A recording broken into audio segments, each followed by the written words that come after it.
शिक्षक साथियों, आपका एक बार फिर से स्वागत है टोटल नॉलेज एजुकेशन चैनल पर। इस वीडियो में हम मुख्य रूप से बात करेंगे हमारे शिक्षक ऐप पर अवकाश आवेदन किस प्रकार से करेंगे, और जब अवकाश आवेदन आप कर देते हैं तो आपके शाला प्रभारी उस अवकाश आवेदन को अप्रूव कैसे करेंगे। यदि आपने ओडी ली है तो उसे अप्रूव कैसे करेंगे, और प्रशिक्षण आपने दर्ज किया है तो शाला प्रभारी उसे अप्रूव कैसे करेंगे। इन दो बिंदुओं पर यहाँ पर हम चर्चा करेंगे।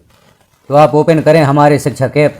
जैसे ही ओपन करेंगे तो इस प्रकार से मैसेज शो होगा, विद्यालय कार्यालय के कार्य समय के अनुसार शिफ्ट संबंधी सुविधा उपलब्ध है, कृपया वास्तविक कार्य समय के अनुसार ही शिफ्ट का चयन करें। ओके पर क्लिक कर दें, यह मैसेज हट जाता है। दूसरा मैसेज यहाँ पर शो होता है, इस ओके पर क्लिक कर दें, यह मैसेज भी हट जाता है।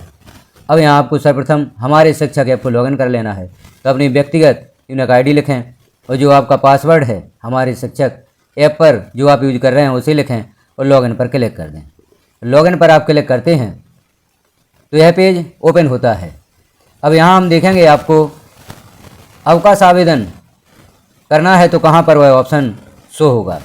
तो यहाँ हम नीचे देखें, नीचे आप देख रहे हैं विभिन्न ऑप्शंस। इन ऑप्शंस में छुट्टी आवेदन पर आपको क्लिक करना होगा। छुट्टी आवेदन आप क्लिक करें। अब यहाँ यह जो आप देख रहे हैं पेज शासकीय सेवक द्वारा अवकाश आवेदन, यहाँ से आप अवकाश आवेदन करेंगे। आपका नाम, धारित पद, अनुभाग कार्यालय और विभाग, मूल वेतन यहाँ पर प्रदर्शित हो रहा है। अवकाश का विवरण, किस प्रकार का आप अवकाश लेना चाहते हैं। अवकाश का प्रकार चुनें। तो ज़्यादातर हमें आकस्मिक अवकाश की आवश्यकता होती है, तो यहाँ हम देखेंगे आकस्मिक अवकाश किस प्रकार से आप यहाँ पर दर्ज करेंगे। तो हम यहाँ सेलेक्ट करते हैं कैजुअल लीव या आकस्मिक अवकाश। कब से कब तक का आप आकस्मिक अवकाश लेना चाहते हैं, तो यहाँ दिनांक सेलेक्ट करना है आपको।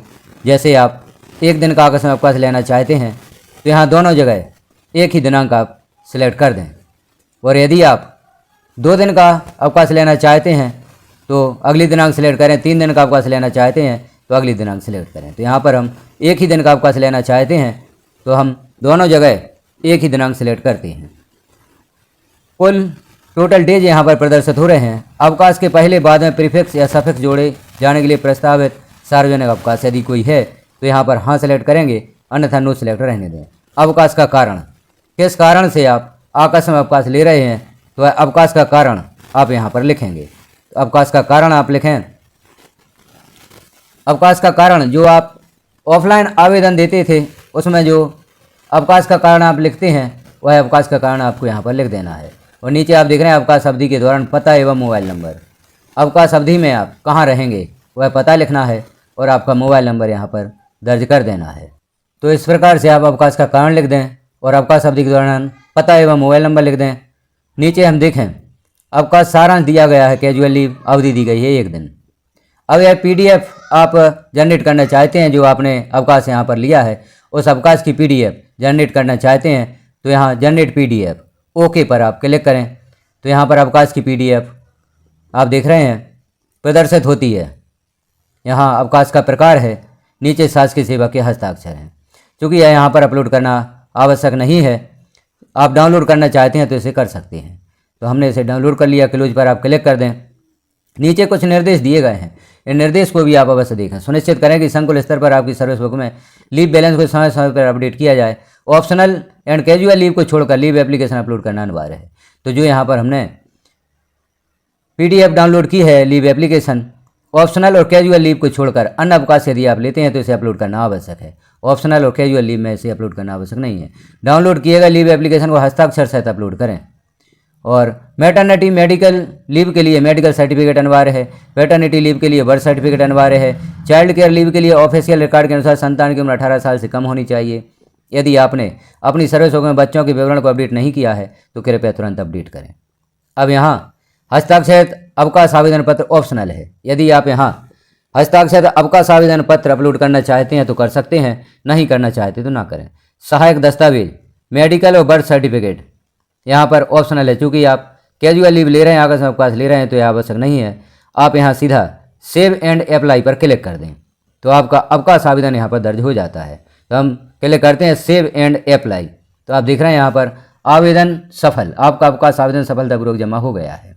अवकाश आवेदन स्वीकृति हेतु सक्षम अधिकारी को फॉरवर्ड किया जा रहा है। स्वीकृति के उपरांत ही अवकाश पर जाएं। तो अवकाश आपके शाला प्रभारी को भेज दिया जाएगा। जब वह ऐसे स्वीकृत करेंगे तब आप अवकाश पर जा सकते हैं। हम देखेंगे शाला प्रभारी किस प्रकार से किसी प्रकार के अवकाश को स्वीकृत करेंगे, उस प्रोसेस को भी हम देखते हैं। जिस प्रकार से हमने कैजुअल लीव के लिए आवेदन किया है उसी प्रकार से आप अन्य अवकाश के लिए भी आवेदन कर सकते हैं। जिस अवकाश में डॉक्यूमेंट्स की आवश्यकता है वह अपलोड करें, और जिस अवकाश में डॉक्यूमेंट्स की आवश्यकता नहीं, जैसे कैजुअल लीव में किसी प्रकार के डॉक्यूमेंट्स की आवश्यकता नहीं है तो उन्हें आप अपलोड नहीं करें। मेडिकल लीव लेते हैं या चाइल्ड केयर लीव लेते हैं तो वहाँ पर आपको डॉक्यूमेंट सबमिट करना अनिवार्य है। ओके, व्यू हिस्ट्री पर आप क्लिक करेंगे तो यहाँ देखेंगे जो आपने अवकाश लिए हैं वह यहाँ पर प्रदर्शित होते हैं।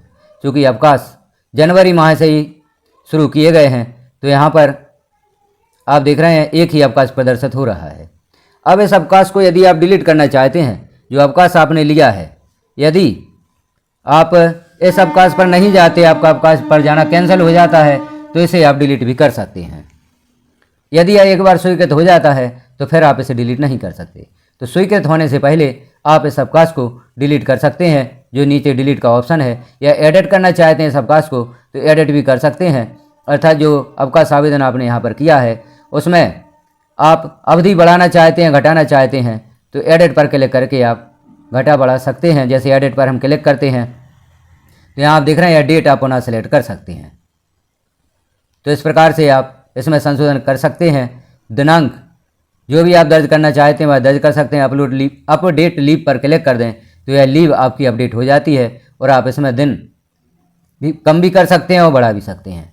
तो यह नया यहाँ पर अपडेट दिया गया है। इसके पहले हम इस लीव को एक बार दर्ज करने के पश्चात इसमें संशोधन नहीं कर पाते थे, अब आप संशोधन कर सकते हैं। तो लीव आपकी यहाँ पर दर्ज हो चुकी है।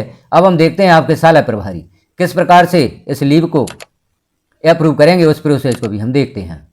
विद्यालय में पदस्थ शिक्षकों द्वारा किसी भी प्रकार का आवेदन यदि किया गया है, लीव के लिए किया गया है, ओडी के लिए अनुरोध किया गया है या प्रशिक्षण के लिए अनुरोध किया गया है, तो शाला प्रभारी उस अनुरोध को अप्रूव कैसे करेंगे, उस प्रोसेस को अब हम आगे देखेंगे। तो हमारे शिक्षक ऐप को लॉगिन करना होगा। जो आपके शाला प्रभारी हैं, जो OIS कहे जाते हैं, OIS के रूप में उन्हें मैप किया गया है, उनकी व्यक्तिगत यूनिक ID यहाँ पर लिखेंगे, उनका पासवर्ड लिखेंगे और लॉगिन पर क्लिक करेंगे। अर्थात हमारे शिक्षक ऐप को शाला प्रभारी यहाँ पर लॉगिन करेंगे। तो लॉगिन पर हम क्लिक करते हैं। जैसे ही आप लॉगिन करेंगे, अब यहाँ आप देख रहे हैं जो आपके शाला प्रभारी हैं उनका हमारे शिक्षक ऐप लॉगिन हो चुका है। अब नीचे आप देखें पूर्ण प्रोफाइल देखें, इसके नीचे अवकाश अनुरोध स्वीकृति अस्वीकृति, प्रशिक्षण अनुरोध स्वीकृति अस्वीकृति, OD अनुरोध स्वीकृति अस्वीकृति। अब शाला प्रभारी अवकाश को स्वीकृत करना चाहते हैं तो अवकाश अनुरोध स्वीकृति पर आप क्लिक करें। अब यहाँ पर कार्रवाई नोट देखें, आप यहाँ सभी प्रकार के अवकाश रिजेक्ट कर सकते हैं, लेकिन स्वीकृत केवल आकस्मिक और वैकल्पिक या OL अवकाश ही कर सकते हैं। अन्य अवकाश स्वीकृत करने के लिए शिक्षा पोर्टल 3.0 का उपयोग करना होगा। इससे स्पष्ट होता है कि शाला प्रभारी यहाँ पर कोई भी यहाँ पर रिक्वेस्ट की गई है अवकाश के लिए तो उसे रिजेक्ट हर प्रकार के अवकाश को कर सकते हैं, स्वीकृत केवल आकस्मिक और वैकल्पिक कर सकते हैं। अन्य अवकाश स्वीकृत करने के लिए शिक्षा पोर्टल 3.0 का उपयोग करना होगा, वहाँ पर ऑप्शन प्राप्त होगा अन्य अवकाश स्वीकृत करने का।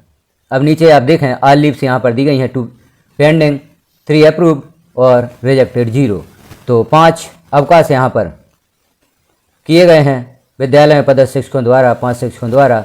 इनमें से 2 पेंडिंग हैं, 3 अप्रूव हो चुकी हैं। चूँकि पूर्व में यह अवकाश ऑटो अप्रूव हो रहे थे तो 3 अप्रूव हो चुके हैं। अब यहाँ देखें जो अभी हमने आकस्मिक अवकाश यहाँ पर दर्ज किया था, अवकाश के लिए आवेदन किया था, वह प्रदर्शित हो रहा है। जो आप देख रहे हैं प्रारंभ में यह पेंडिंग है। इसे आप स्वीकृत करना चाहते हैं, अप्रूव करना चाहते हैं या रिजेक्ट करना चाहते हैं तो नीचे ऑप्शन है, रिजेक्ट का भी है, अप्रूव का भी है। तो अप्रूव करना चाहते हैं तो अप्रूव पर क्लिक कर दें और रिजेक्ट करना चाहते हैं तो रिजेक्ट पर क्लिक कर दें। क्योंकि इस अवकाश को शाला प्रभारी अप्रूव करना चाहते हैं तो अप्रूव पर क्लिक करें। Are you sure you want to स्वीकृत या approve this casual leave request, yes confirm पर आप क्लिक कर दें। जैसे ही कन्फर्म पर क्लिक करते हैं लीव एप्लीकेशन सफलतापूर्वक स्वीकृत या अप्रूव्ड हो गया है। इस प्रकार से अवकाश आवेदन आप अप्रूव करेंगे। अब यहाँ पर एक और अवकाश दिया गया है, इसे भी अप्रूव करना चाहते हैं तो जो यहाँ पर नीचे आप देख रहे हैं option self approval not allowed, अर्थात विद्यालय प्रभारी अपना स्वयं का अवकाश यहाँ पर अप्रूव नहीं कर सकते, क्योंकि यह शाला प्रभारी का अवकाश है, यहाँ पर स्वयं अप्रूव नहीं कर सकते। अब नीचे जो अवकाश दिए गए हैं पूर्व में अप्रूव्ड किए जा चुके हैं। तो नीचे जो अवकाश हैं वह अप्रूव्ड हैं, क्या है ऑटो अप्रूव किए गए थे, वह भी जानकारी हमने देखी। तो यहाँ पर आप देख रहे हैं एक अवकाश पेंडिंग है और 4 अवकाश अप्रूव हो चुके हैं। जो एक अवकाश पेंडिंग है वह शाला प्रभारी का स्वयं का है। अब शाला प्रभारी का अवकाश कैसे स्वीकृत होगा उस जानकारी को हम अगले वीडियो में देखेंगे। यहाँ तक हमने यह जानकारी देखी विद्यालय प्रभारी किस प्रकार से विद्यालय पदस्थ शिक्षकों द्वारा अवकाश आवेदन जो किए गए हैं उन्हें अप्रूव करेंगे। अब हम देखते हैं जैसे ओडी के लिए रिक्वेस्ट की जाती है तो शाला प्रभारी किस प्रकार से ऑनलाइन ड्यूटी को अप्रूव करेंगे। तो हम बैक चलते हैं और यहाँ देखते हैं अब ओडी अनुरोध स्वीकृति अस्वीकृति, इस पर आप क्लिक करें। अब यहाँ पर भी आप देख रहे हैं जो ओडी हैं वह पेंडिंग है, इन्हें भी आपको अप्रूव या रिजेक्ट करना है।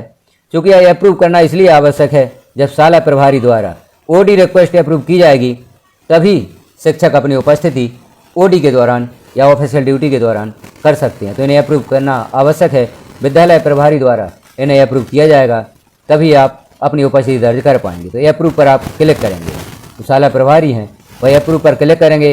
यहाँ मैसेज प्रदर्शित होगा क्या आप इस ओडी रिक्वेस्ट को स्वीकृत करना चाहते हैं, एस कन्फर्म पर आप क्लिक कर देंगे। यह मैसेज शो होगा ओडी एप्लीकेशन सफलतापूर्वक स्वीकृत हो गया है। तो इस प्रकार से ओडी के लिए जो आवेदन किए गए हैं उसे अप्रूव कर सकते हैं। एस कन्फर्म पर आप क्लिक करेंगे, यह अप्रूव हो जाती है। इसी प्रकार से अगला जो ओडी का यहाँ पर रिक्वेस्ट है उसे भी अप्रूव करना है। तो इसी प्रकार से मैसेज शो होगा, आप सभी जो यहाँ पर ओडी के लिए रिक्वेस्ट हैं उन्हें आप अप्रूव कर सकते हैं। अब यहाँ पर शाला प्रभारी की भी ओडी प्रदर्शित हो रही है, पूर्व से अप्रूव्ड है। और भी जो ओडी हैं यह ऑटो अप्रूव्ड हो चुकी हैं पूर्व में। अब जो यहाँ पर रिक्वेस्ट की गई हैं उन्हें विद्यालय प्रभारी या OIS को अप्रूव करना है। तो इस प्रकार से हमने ओडी की जानकारी भी देखी, ऑफिशियल ड्यूटी को किस प्रकार से विद्यालय प्रभारी अप्रूव करेंगे। अब हम देखते हैं प्रशिक्षण के लिए जो रिक्वेस्ट की गई है उसे कैसे शाला प्रभारी अप्रूव करेंगे। तो यहाँ पर जो ऑप्शन प्रदर्शित हो रहा है प्रशिक्षण अनुरोध स्वीकृति अस्वीकृति, इस पर आप क्लिक कर दें। तो जो प्रशिक्षण है यहाँ पर प्रदर्शित होंगे इन्हें अप्रूव करना है। तो जैसे पहला प्रशिक्षण शाला प्रभारी का ही दर्ज किया गया है, अप्रूव पर आप क्लिक करें, एस कन्फर्म पर यहाँ पर क्लिक कर दें तो यह अप्रूव हो जाता है। और दूसरा प्रशिक्षण एक और शिक्षक का अप्रूव पर आप क्लिक करें, एस कन्फर्म पर आप क्लिक कर दें तो यह मैसेज प्रदर्शित होता है ट्रेनिंग एप्लीकेशन सफलतापूर्वक स्वीकृत हो गया है। इस प्रकार से आप सभी जो प्रशिक्षण रिक्वेस्ट हैं उन्हें अप्रूव करेंगे। अप्रूव करना आवश्यक है, अन्यथा शिक्षक अपनी उपस्थिति प्रशिक्षण स्थल पर नहीं लगा सकेंगे। तो इस प्रकार से आप इन्हें अप्रूव कर दें। चूँकि अभी यहाँ पर अप्रूव का मैसेज शो नहीं हो रहा है, प्रशिक्षण अभी पेंडिंग ही प्रदर्शित हो रहे हैं। तो थोड़ी देर बाद जो यहाँ पर जानकारी प्रदर्शित होगी उसमें अप्रूव प्रदर्शित हो जाएगा। यहाँ पर आप व्यू अटैचमेंट डॉक्यूमेंट, जो आपने डॉक्यूमेंट प्रशिक्षण का यहाँ पर अटैच किया है उसे भी देख सकते हैं। जैसे इस पर क्लिक करते हैं तो यहाँ स्क्रीनशॉट जो दिया गया है उसे आप देख सकते हैं। प्रशिक्षण का जो स्क्रीनशॉट आपने यहाँ पर या आदेश अपलोड किया होगा उसे आप देख सकते हैं। इस प्रकार से अन्य प्रशिक्षण भी आप अप्रूव कर दें। इस प्रकार से आपको सभी प्रशिक्षणों की जानकारी यहाँ पर अप्रूव करना है। तो इस प्रकार से हमने देखा शाला प्रभारी कैसे अवकाश आवेदन, ओडी रिक्वेस्ट और ट्रेनिंग रिक्वेस्ट वो अप्रूव करेंगे, वह जानकारी यहाँ पर हमने देखी। तो आप भी यदि शाला प्रभारी हैं तो इस प्रकार से आप शाला में पदस्थ शिक्षकों की यह जानकारियाँ अप्रूव करेंगे। आप अवकाश आवेदन किस प्रकार से करेंगे वह जानकारी भी हमने देखी। विद्यालय प्रभारी किस प्रकार से इन जानकारियों को अप्रूव करेंगे या रिक्वेस्ट को अप्रूव करेंगे वह भी जानकारी हमने देखी। तो जानकारी कैसी लगी आपको कमेंट में एक बार अवश्य बताएं। चैनल पर पहली बार है तो चैनल को सब्सक्राइब कर लें, बेल आइकन को क्लिक कर ऑल पर प्रेस कर दें ताकि इस प्रकार की महत्वपूर्ण जानकारी आपको नोटिफिकेशन के रूप में प्राप्त हो सकें। वीडियो को लास्ट तक देखने के लिए आपका धन्यवाद।